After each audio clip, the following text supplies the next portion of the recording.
Cet épisode a une distance de 7 km à un pace de 6 minutes.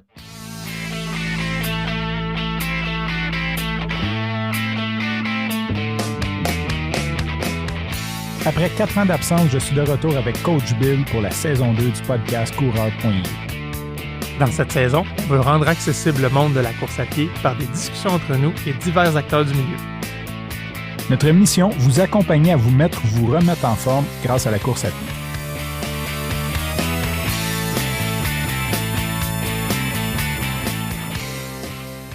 Bonjour Coach Bill. Salut Coach Frank. Comment ça va cette semaine? Ça va bien mon gars, ça va vraiment bien. Toi?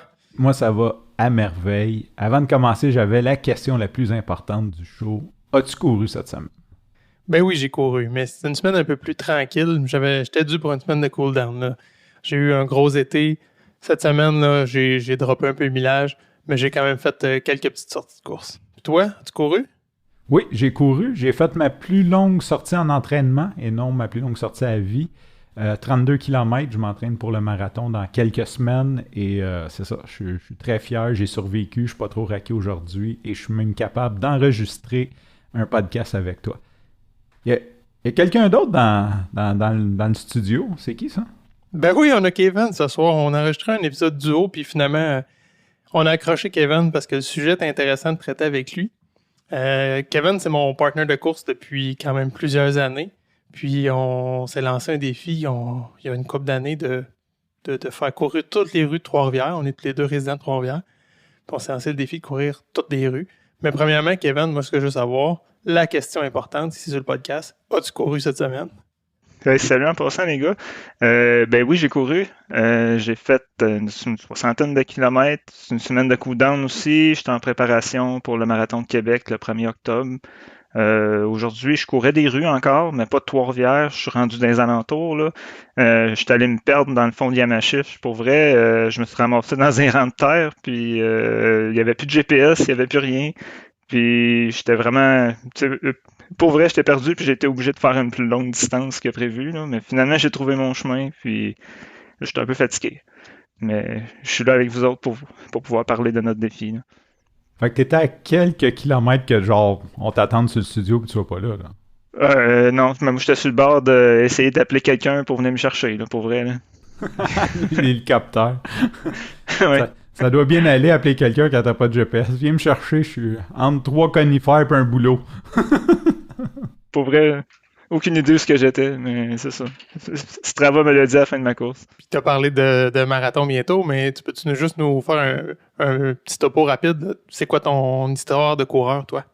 Ouais, ben c'est ça. Moi, j'ai commencé à courir, ça fait 10 ans, exactement 10 ans à peu près, là, que j'ai commencé à courir des plus courtes distances au début. C'était surtout dans le but de me mettre en forme, je voyais des gens courir, puis c'était quelque chose qui m'intéressait aussi, puis je pense que j'ai pogné la piqûre, là. Je te dirais qu'à toutes les semaines depuis ce temps-là, j'étais sorti au moins 1 ou 2 fois, sinon plus. Après ça, j'ai rallongé, je me suis inscrit à des 10, des demi-marathons, puis là, là, ça serait mon 3e marathon, dans le fond. C'est à peu près ça, mon historique de course, là. Ben moi, ce que je trouve cool aujourd'hui, là, puis je veux juste comme ramener ça en contexte un peu, c'est qu'on est trois gars de TI, 3 gars qui étaient obèses et qui se sont pris en main, et 3, d'ailleurs, mon année va sûrement bien se passer cette année parce que je t'ai vu 2 fois cette année, Kevin. Une fois au défi de la tortue et une fois aujourd'hui, parce que toutes les fois que je te vois, genre, ça m'amène une belle énergie. Fait que je voulais juste rebondir là-dessus que dans le background, on est comme 3 profils similaires, puis moi aussi, ça fait 10 ans-ish. J'ai commencé comme en 2013, fait que on est pas mal tous dans le même background. Jour après jour, on brise le stéréotype là, des TI.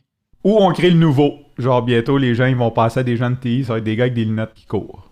T'as du monde fit, ouais, c'est bon ça. C'est encore mieux finalement. Le calendrier des gars de TI du cégep de Trois-Rivières. Excellent. Puis Kevin l'a pas dit, mais ça fait quand même plusieurs années qu'on court aussi ensemble, là. On travaille ensemble, puis on profite généralement de notre heure de dîner pour aller courir. Puis, ou même, c'est arrivé fréquemment là, que ce soit un soir ou un week-end, mais souvent là, sur l'heure du dîner, on en profite pour courir ensemble. Fait qu'on a bâti notre histoire de course quand même ensemble là, sur une bonne partie. Moi aussi, comme tu dis, là, c'est ça fait 9 ans-ish là, que je cours, j'ai exactement le même background. Moi, je vais revenir sur Avant de parler du défi, je veux parler un petit peu de la raison pourquoi on fait le podcast. Coach Bill, en gros, Coach Bill et Kevin se sont donné le défi de courir toutes les rues de leur ville. Ils l'ont fait et ça a passé dans le journal Le Nouvelliste il y a quelques jours. Là, je sais pas, ça dépend de quand on diffuse l'épisode. Puis là, j'ai dit, premièrement, Coach Bill était vraiment comme « Oh non, il voulait pas faire... » C'est une de tes amies, je crois, qui a dit au Nouvelliste, qui a comme amené cette nouvelle-là. Puis là, tu voulais pas le faire. Puis je disais, ben non, c'est cool au bout, tu sais, les gens s'intéressent à ça.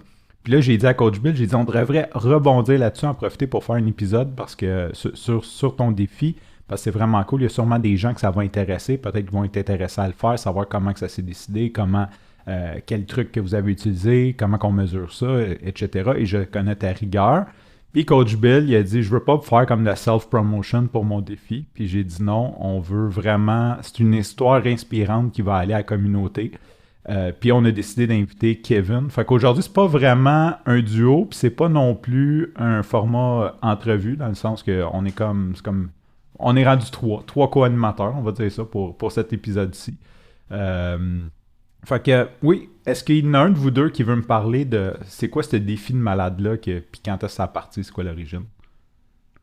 Ben, je dirais que c'est un peu Billy qui est arrivé avec l'idée, le site web qui est utilisé, dans lequel on compile notre progression de la ville, si tu veux, là. Puis moi, j'ai vraiment rebondi là-dessus, puis j'ai trouvé ça super intéressant parce que, on se replace en contexte, on a commencé ça quand exactement, Billy? C'était-tu en 2000? C'est fin 20, là. Fin 20, on était pandémie bien installée, on pouvait pas courir ensemble, on était tous en télétravail, puis je l'ai dit en intro, on courait souvent ensemble le midi.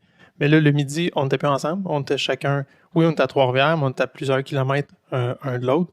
Donc là, c'était plus possible de courir ensemble. Moi, je voudrais juste rebondir avant parce que vous avez parlé d'un site web.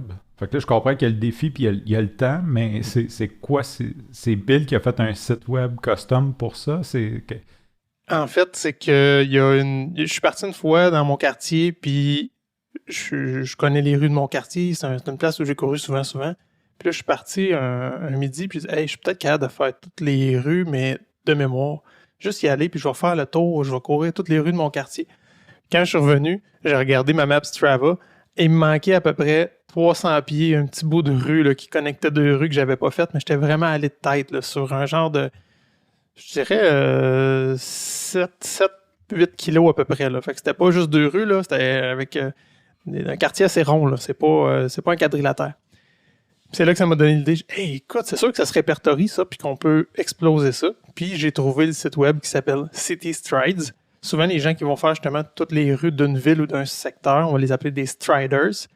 Puis d'où le nom du site, donc City Stride, qui répertorie toutes les villes, les grandes villes, puis qui les mappe. Puis après ça, comme coureur, on peut brancher que ce soit Strava, Garmin, Polar, whatever, dedans, puis que ça vient filer nos courses. Puis ça va peinturer la map sur la Terre. Là. C'est pas limité à une ville. Si je vais courir à Montréal, par exemple, mes traces vont se retrouver aussi sur City Strides. Et puis, il y a après ça un paquet de chiffres et de métriques qui existent. Là. Notamment, pour une ville donnée, il y a un nombre de rues X, un nombre de kilomètres, il y a un nombre de rues faites ou faites partiellement. Puis on voit une progression comme ça. Un classement de coureurs aussi. Fait que c'est ça. Mais ce qui est arrivé, en fait, c'est que Billy m'a montré ça un bon midi au travail, ce site-là. Puis j'ai dit, c'est donc bien le fun, ça. Puis ce qui était intéressant, c'est que j'étais comme en période pandémique, il y avait plus vraiment. Je suis comme quelqu'un qui est goal-driven, si tu veux. Ça me prend des défis ou des buts en course à pied pour avoir la motivation de sortir sur une genre de façon régulière. Puis ça l'a apporté un défi intéressant vu qu'il n'y avait plus de course officielle ou rien de ça. Là, c'était un nouveau défi. OK, on a un pourcentage, on a un but à atteindre, un nombre de rues à courir.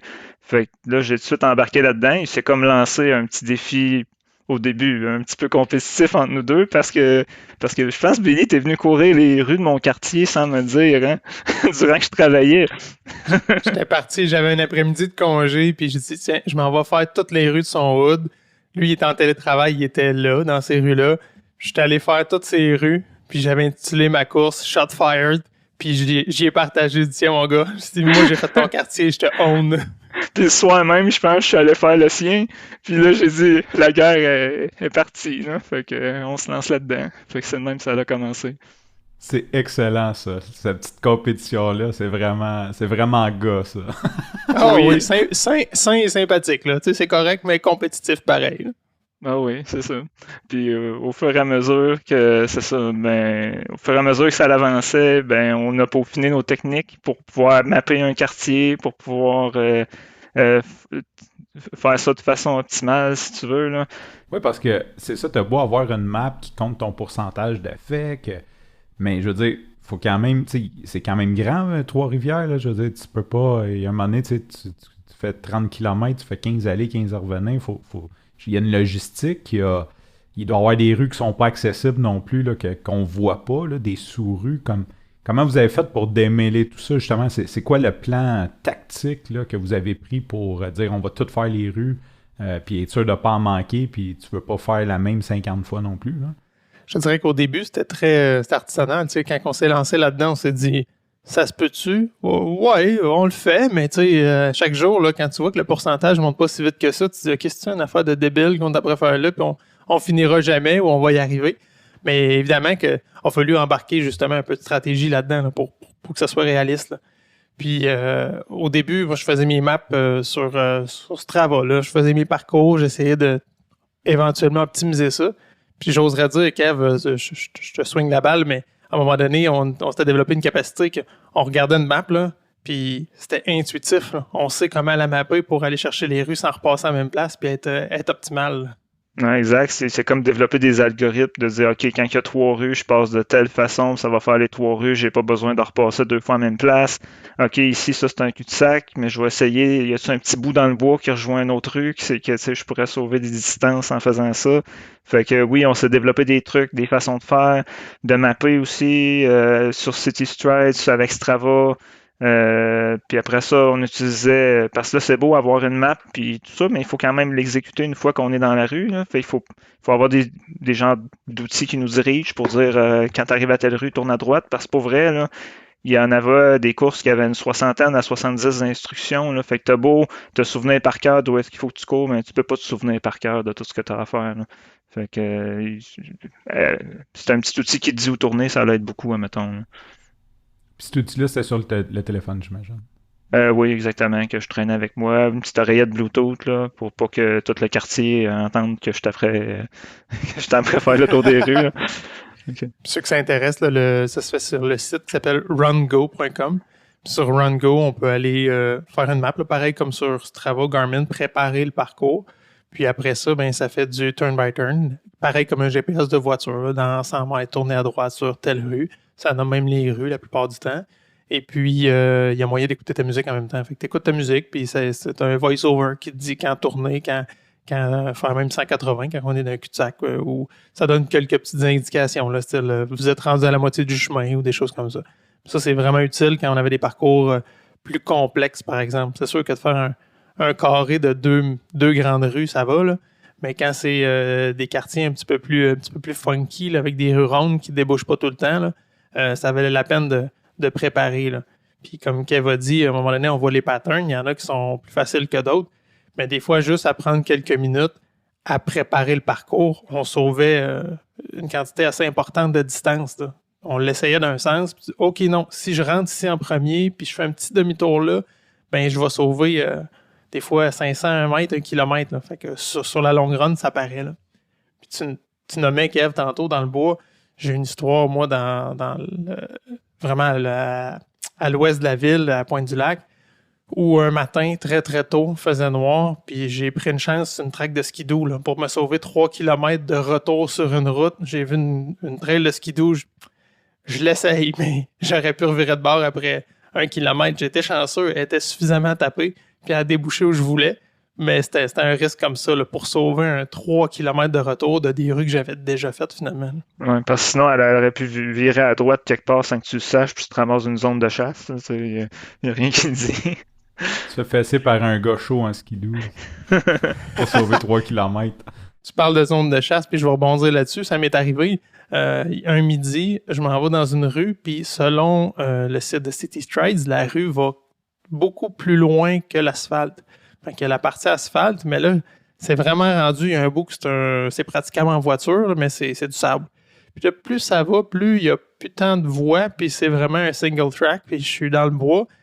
Mais moi, je suis un peu débile, là. Je me dis, il faut que je la fasse tout le site, veut que j'aille jusque-là. Ça veut dire que la rue compte jusque-là. Je continue. Je me sentais de moins en moins bien.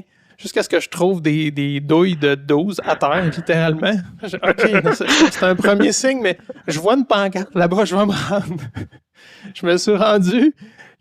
Sur mon retour, j'ai croisé une voiture qui était dans le sentier, puis une deuxième voiture qui s'est collée. Honnêtement, je regardais droit en avant, je ne voulais pas savoir ce que ces gars-là faisaient là, mais ils étaient clairement loin de la civilisation, puis ils faisaient quelque chose qui devait pas être vu de tout le monde. J'avais hâte de sortir du bois. C'est pas les endroits où tu te sens safe. Hein? Non. C'est le cimetière non officiel de Trois-Rivières.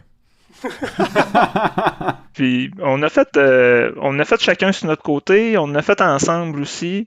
Puis des fois, comme stratégie, pour pouvoir sauver du kilométrage aussi, on faisait une track juste d'un sens là, en ayant placé un véhicule au début puis l'autre à la fin pour pas avoir à faire tout l'aller-retour. Là. C'est une autre stratégie qu'on a utilisée. Là.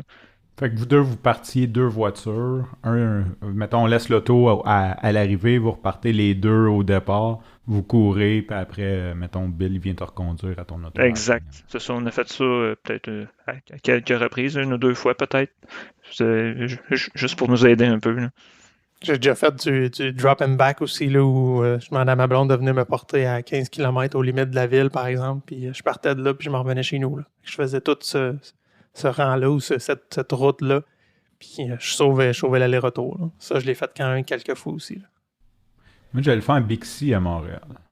Ah, c'est une bonne idée. On n'a pas ça à Trois-Rivières. Des fois, ça arrive que je vais aller à quelque part. Je vais prendre la Bixi, je vais aller à quelque part, puis je vais revenir. Puis, Bill, toi qui es pertinent, le défi complet, as-tu des chiffres de ça? C'est le nombre de kilomètres, le nombre de rues? T'as-tu ça en tête, over your head? Oui, tu sais bien. Yes, sir. Trois-Rivières, c'est 1644 rues aujourd'hui. Pour l'histoire, c'était 1634 quand on a commencé. Puis il y a 10 nouvelles rues au overtime là, qui se sont ajoutées. Et on puis, les développeurs immobiliers. Ouais, c'est ça. J'étais obligé de retourner dans des secteurs que j'avais bouclés. Genre, fuck, il y a une nouvelle rue. Ouais, puis c'est ça. Puis par pur hasard, 1634, c'est l'année de fondation de la ville. Fait qu'il y avait le même nombre de rues que l'année de fondation. Je trouvais ça un petit clin d'œil intéressant. Là. Toutes ces rues-là, ça équivaut à 1000 km de distance de façon très, très linéaire. Là. Mais moi, ce que City Strides m'a dit quand j'ai complété, c'est que ça m'avait pris 4000 kilos pour compléter toutes les rues. C'est explicable par justement du back and forth, des allers-retours sur des rues, ou c'est arrivé par exemple que je parte de chez nous, je fais 10 km pour aller chercher 3 rues de 100 pieds. Fait que ça compte pour 10 km alors que j'ai accumulé 100 pieds de rue dans le défi. Fait que tout ça était compté comme ça. C'était pas toujours 100% optimisé, j'y allais pas toujours en voiture. Fait que dans ceux-là, ça augmente finalement le kilométrage qui était attribué à la complétion des rues. Là. Fait que 4000 km, vous avez fait ça sur combien de temps de 2020 puis vous venez de terminer, c'est ça? 3 ans? Ouais, à peu près. Moi, j'ai terminé un petit peu avant Billy, puis je l'ai attendu un certain temps parce qu'on aurait beaucoup aimé ça le finir ensemble. Puis un moment donné, il m'a dit, il m'en reste un petit peu à faire encore, tu peux le finir, puis après ça, moi, je vais le finir. Je lui ai dit, ok, c'est correct, mais je l'ai attendu un petit bout, là. Mais pour vrai, j'aurais vraiment aimé ça qu'on le finisse en même temps, là. Ça aurait été le fun. C'était pas nécessairement une activité. Moi, j'étais pas investi là-dedans tous les jours, là. J'en faisais quand ça donnait, puis effectivement, j'ai pris une pause un bout de temps. J'étais sur d'autres projets, puis ça me donnait pas tant que ça de focusser sur des courses dans ces endroits-là. Puis plus ça va, c'est sûr qu'au début, on fait un peu les low-hanging fruit. Là. Fait que toutes les rues de mon quartier, si j'ai du temps, c'est pas ceux-là que j'ai à faire. C'est ceux-là qui sont très, très loin dans la ville, qui sont ailleurs. Là. Fait que c'est encore plus de la logistique. C'est mon heure de dîner, même chose, près de mon lieu de travail, il était tout fait. Fait que de me déplacer, des fois, je manquais de temps. Puis ce projet de Kevin, là, OK, fly, vas-y, finis-le, puis profite-en, je le finirai plus tard. Là. Fait que, à ce qu'on a parlé de tout ça, là, c'est sûr que vous avez dû. Tu sais, comme on a parlé là, des douilles de 12 dans le chemin, les chemins qui finissent pas, il doit y avoir des choses que vous avez vues que vous auriez pas dû avoir vu, des anecdotes. Ben, moi, j'ai vraiment de la malchance avec tout ce qui est chien, mettons, là.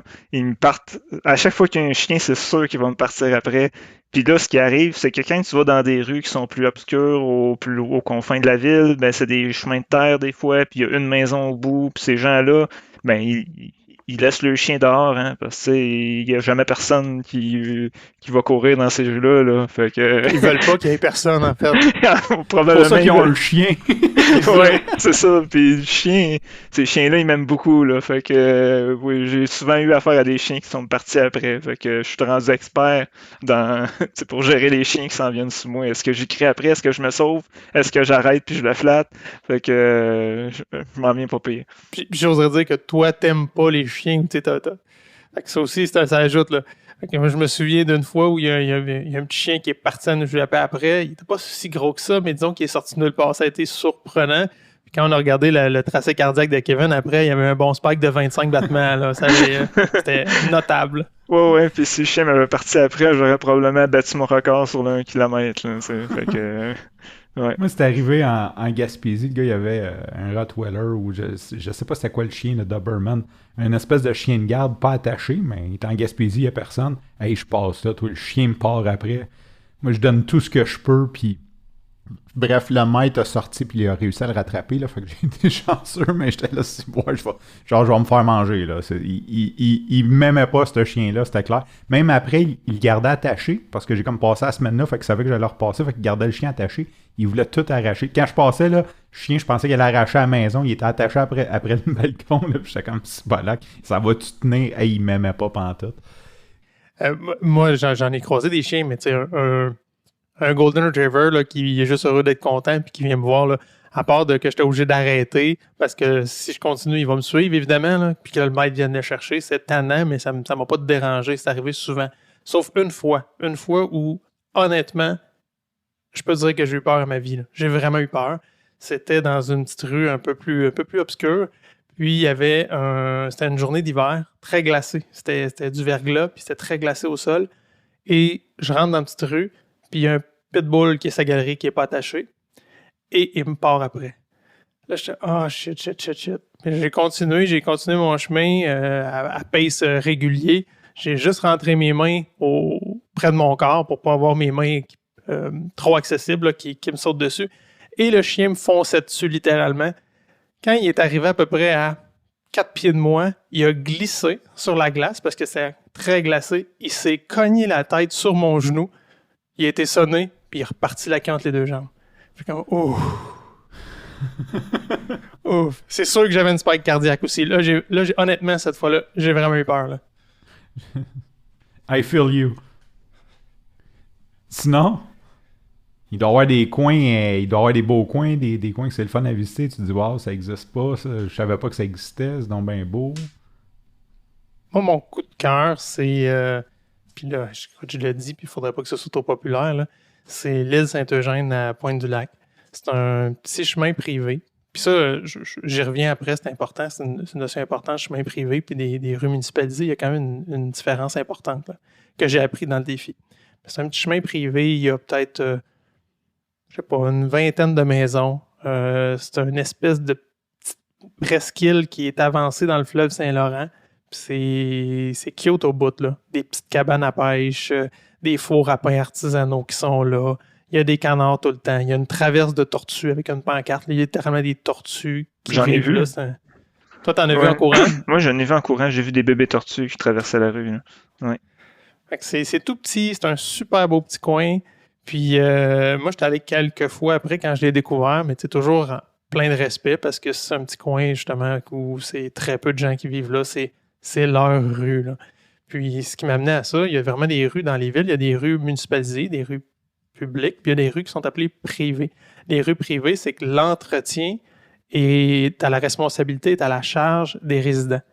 Donc, tout ce qui est déneigement, souvent, c'est des rues qui ne seront pas pavées. Fait que c'est tout à leur responsabilité. Par contre, l'accès est quand même permis. Là. Ça demeure un lieu public accessible. On n'est pas sur le terrain d'un individu. mais la rue n'est pas municipalisée. Puis les pancartes de rue sont pas de la même couleur. Toutes les pancartes à Trois-Rivières sont vertes avec l'inscription de la rue, mais les rues privées, c'est écrit en tout petit privé d'ailleurs, puis la pancarte, elle est blanche. Fait qu'on les distingue comme ça. Mais quand on va dans ces rues privées-là, que ce soit celle-là ou plein d'autres ailleurs que j'ai vues, les gens se sentent chez eux, ils sont beaucoup plus suspicieux. Moi, dans ces rues-là, souvent, j'ai dû expliquer qu'est-ce que je faisais là, pourquoi je n'étais pas un résident puis que j'allais là, qui je venais voir, personne. Qu'est-ce que tu fais? Je fais juste courir les rues. OK, mais je comprends pas ce que tu fais ici. Non, mais je veux faire toutes les rues de Trois-Rivières. Là, les gens me regardaient, ils n'étaient pas plus sûrs. Mais tu sais, finalement, ça finissait bien. Mais tu vois que les gens sont un petit peu plus, je vais dire, territoriaux, puis probablement à raison, parce que c'est vraiment des coins un petit peu plus fermés généralement, puis comme ils sont responsables un peu plus d'entretien, puis etc., ben, ils surveillent leur coin, puis ça fait des petites communautés, si on veut. C'est arrivé une fois que tu as eu même à t'expliquer avec un résident là, parce qu'il te posait beaucoup de questions. Là, puis finalement, à la fin, il est comme devenu bien gentil avec toi, là, mais c'était juste qu'il fallait qu'il comprenne qu'est-ce que tu faisais là. Ah, 2 fois, je me suis fait héler là, de Hey, qu'est-ce que tu fais là? Puis limite crier après. Là. Oh, boy, qu'est-ce que je fais ici? Mais fallait que je la fasse, c'était ma rue. Monsieur, je veux vous écouter, mais je dois le faire. Je retournerai de bord, mais vraiment, faut que je fasse le dernier 100 pieds de la rue.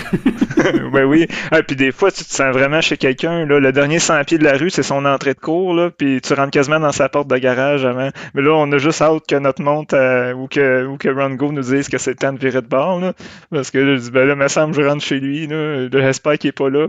Puis, tu sais, un moment donné, j'étais passé, ça c'était dans l'est de la ville, je suis passé derrière une maison, puis il y avait un monsieur qui était sur son balcon en boxeur, il m'a envoyé la main, mais tu sais, c'est des choses qui arrivent, là, tu sais, il comprenait pas ce que je faisais là, mais bon, c'était une rue. Fait qu'il faut y faire tout, fait qu'on passe là.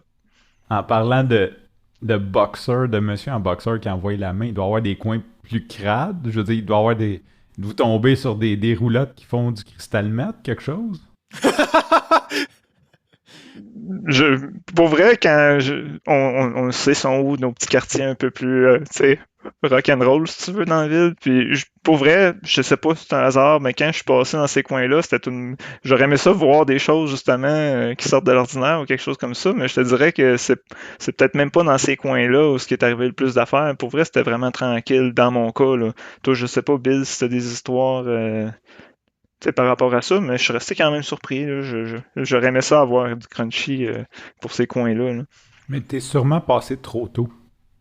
Ouais, Dans les coins rock'n'roll, les gens se lèvent vers midi.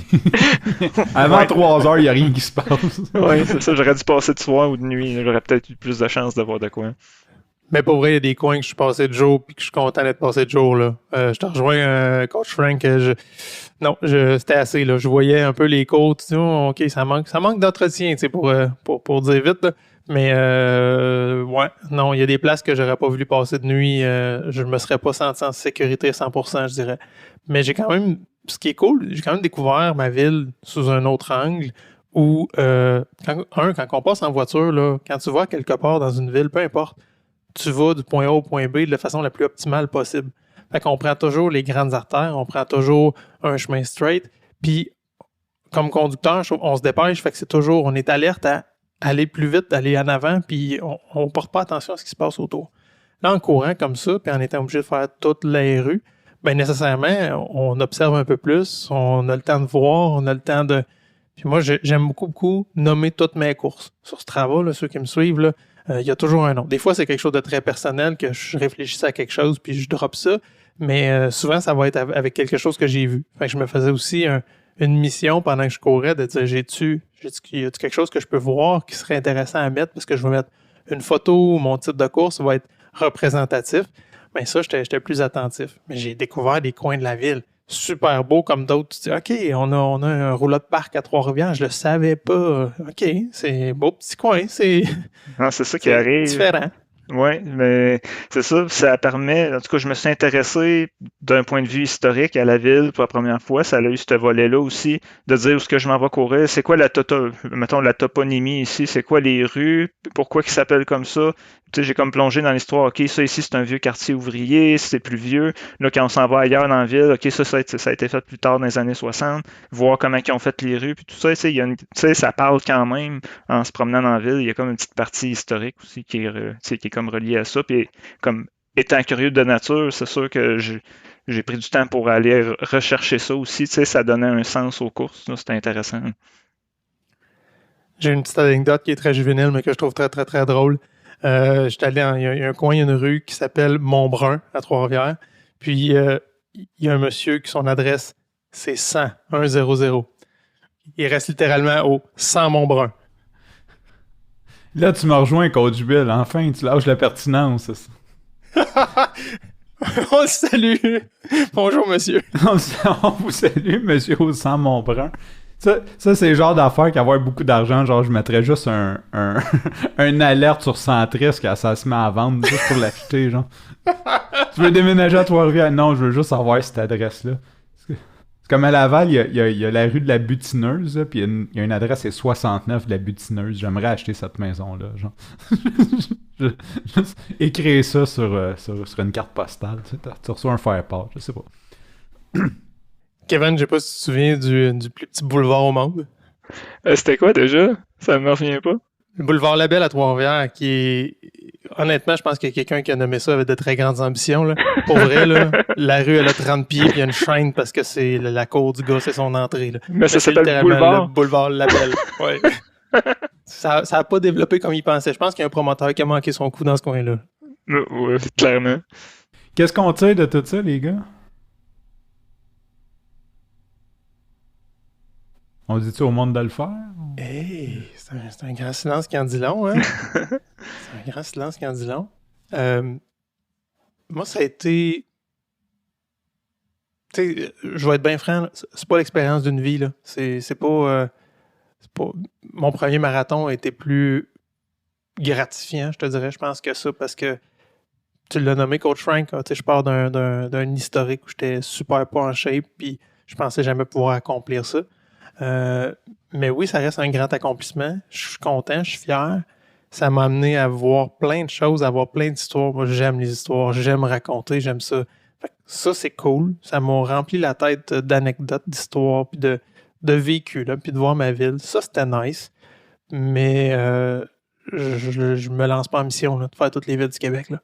Trois-Rivières est faite, c'est mon hood, c'est cool, c'est bucket list, puis that's it, puis il va y avoir autre chose. Mais ouais, ça a été cool, puis je rejoins ce que Kevin disait tantôt, ça nous a drivé énormément pendant la période pandémique où il n'y avait aucun événement. Malgré que je suis capable de courir, j'ai du plaisir à courir tous les jours, j'ai pas besoin d'avoir nécessairement un événement, mais c'est quand même une certaine source de motivation. Puis là, que c'était au calme plat pendant des mois, des années, avec aucune course organisée, où on ne pouvait pas se réunir les coureurs, ben, au minimalement, nous deux, ça nous a donné quelque chose pour se rejoindre, se suivre, même à distance. Puis moi, ça m'a drivé pendant plusieurs mois, surtout au début. Là, puis le trip de revenir d'une rue, pas d'une rue, pardon, d'une run qui était payante. Là, hey, j'ai fait 26 rues aujourd'hui, ça en était une bonne. Ça c'était cool, ça a fait du bien, puis ça...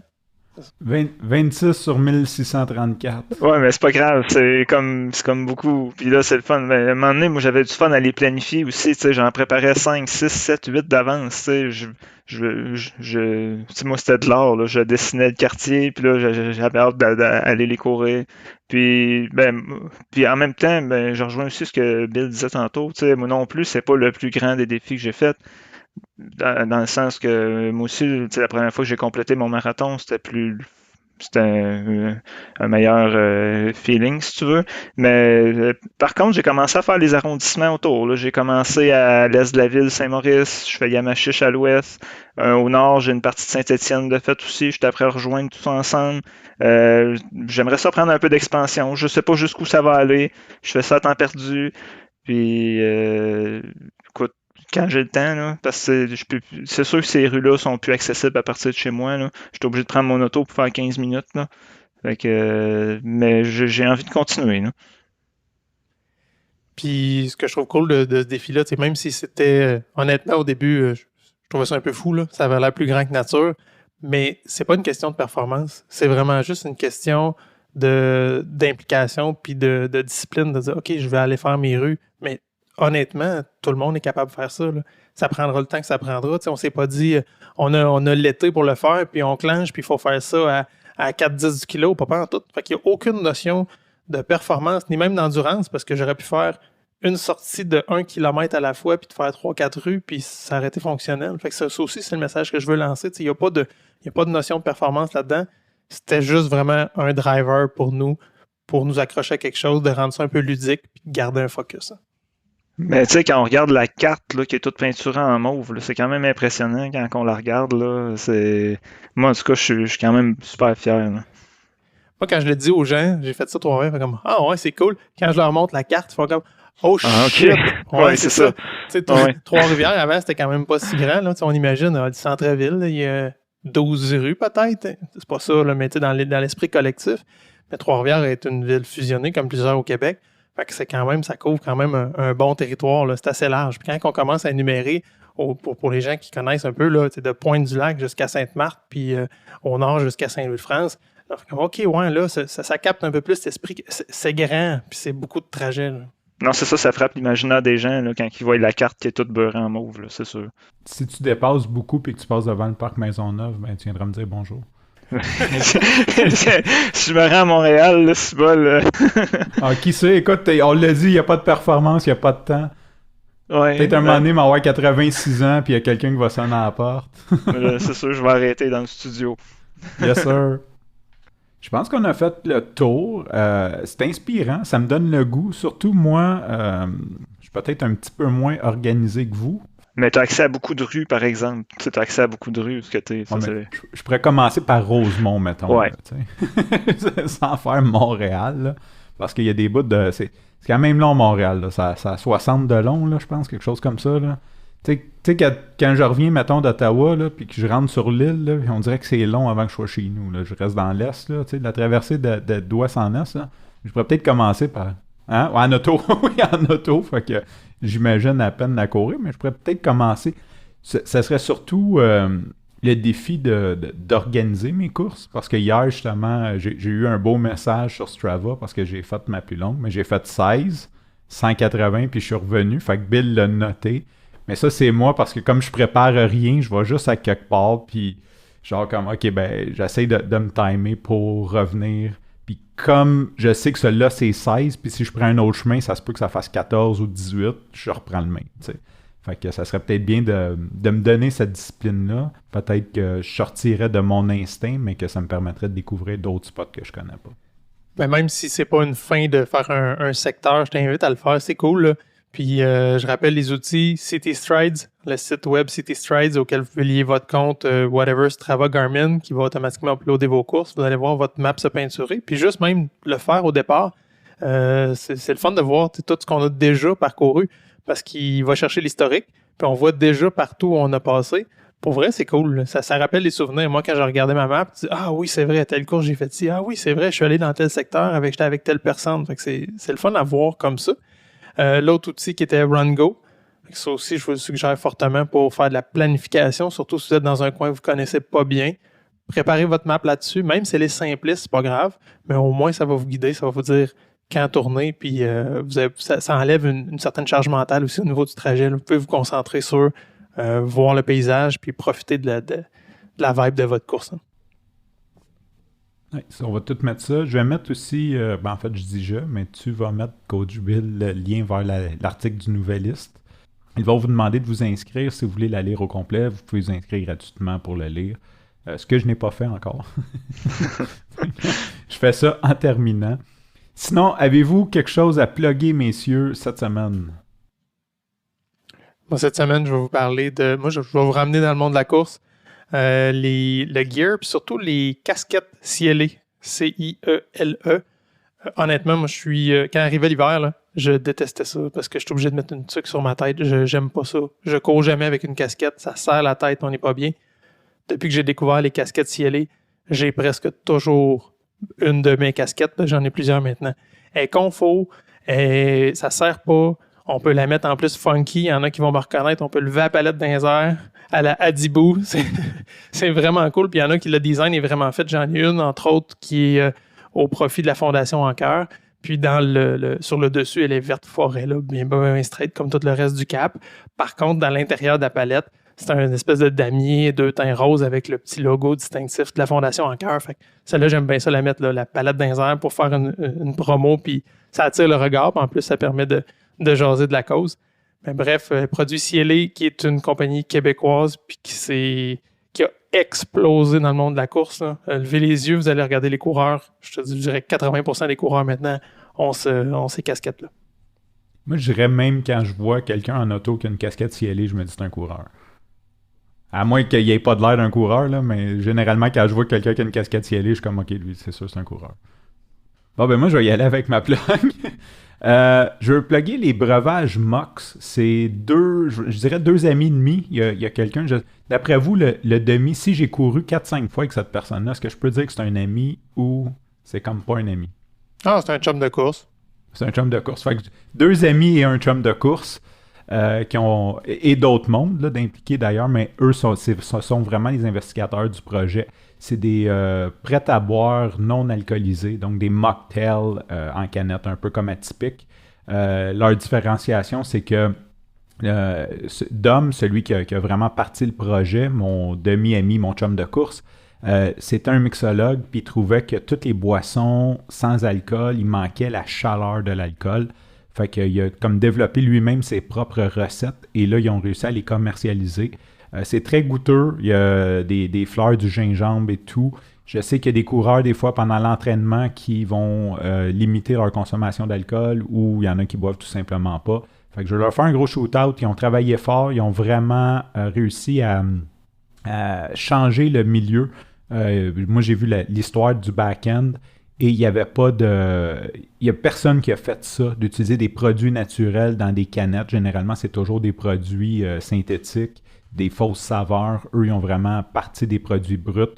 Tout ce qui est possible d'être acheté au Québec comme produit, comme des Bleuets, c'est des produits québécois en plus. Fait que c'est vraiment intéressant, goûter à ça si vous voulez prendre un break d'alcool, mais vous voulez quand même avoir un breuvage qui simule l'alcool. Mox, M-O-X. Kevin, quelque chose à plugger ou... Non, moi, j'ai rien à plugger cette semaine, je te dirais. Bon, ben tu pluggeras la semaine prochaine, on te réinvite. Non, c'est correct, mais je trouve ça super gentil que vous m'ayez invité là, aujourd'hui pour qu'on puisse parler de ça. Là, j'apprécie. Mais merci à toi pour ton temps. Merci, Coach Bill, pour ta pertinence. Kevin, qu'est-ce qu'on dit à nos auditeurs? Bonne course!